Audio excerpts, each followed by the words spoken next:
आज आपण बनवूया ब्रेड पिझ्झा। शिमला मिरची, टोमॅटो आणि कांदा कापून घेऊ।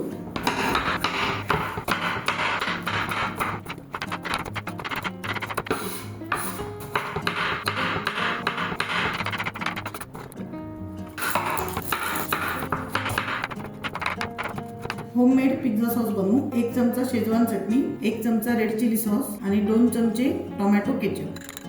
आपला हा सॉस रेडी झालाय। तयारी सगळी झाली, आता आपण पिझ्झा बनवायला घेऊ। आता आपण जो पिझ्झा सॉस बनवलाय तो लावूया। मोझरेला आणि शेडर चीज आपण आता घालू। यावर आता आपण भाज्या घालू। यावर चिली फ्लेक्स आणि आपण आता हे पॅन मध्ये ठेवायला